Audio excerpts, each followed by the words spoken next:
Danes v rubriki Na filmski krivulji nadaljujemo s predstavitvijo legendarnega angleškega filmskega režiserja Alfreda Hitchcocka. V Ameriki se je nato odlično znašel in kasneje leta 1956 zaprosil tudi za ameriško državljanstvo. Njegov prvi film, narejen v Ameriki, misteriozni romantični triler Rebecca, ki velja tudi za edini film, ki je prejel Oskarja za najboljši film, so gledalci toplo sprejeli. Po uspehu Rebecce so sledili filmi najrazličnejših žanrov, od romantične komedije Gospa in gospod Smith, preko drame The Paradigm Case, misterioznega trilerja Saboteur in vse do temačnega film noir Shadow of a Doubt. Slednji velja za pravi manifest zlobe in institucionaliziranega in sistematičnega nasilja. Tako Lifeboat iz leta 1944 kot tudi Vrv iz leta 1948, ki sta sledila, veljata za predvsem po tehnični plati odlično izpeljani vaji.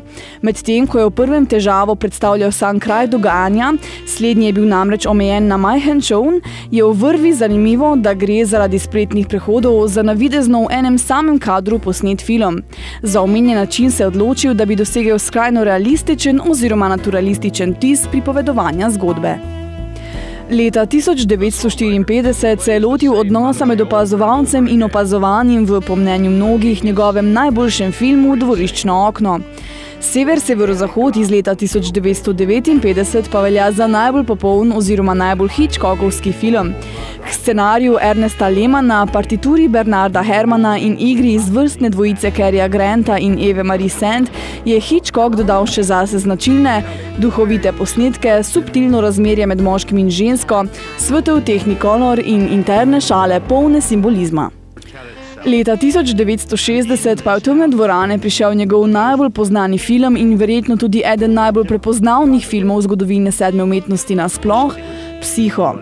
Film je z umorom pod tušem začel zdaj že skoraj 50 let dolgo zgodovino tako imenovanih slasher filmov in je prav tako prvi ameriški film, v katerem lahko vidimo splakovanje straniščne školjke. Po Psihu je nase opozoril le še s Ptiči, v katerih je zlo prikazal kot neizbežno naravno in okoljsko dejstvo življenja. 29. aprila 1980 je star 80 let umrl v Los Angelesu.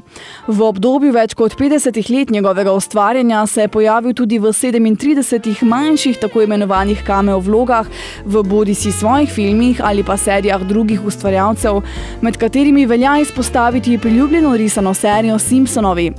Zanimivo dejstvo je tudi, da kljub njegovi popularnosti in priljubljenosti nikoli ni dobil popolne naklonjenosti kritikov, kakršna bi mu vsekakor pripadala.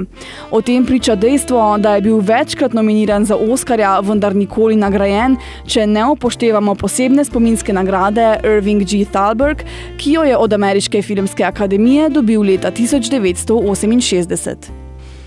Alfred Hitchcock je veljal in še vedno velja za vzor številnim mladim filmskim ustvarjalcem, saj gre za enega tistih redkih režiserjev, ki je na svoj način, predvsem pa uspešno, združeval umetnost in zabavo.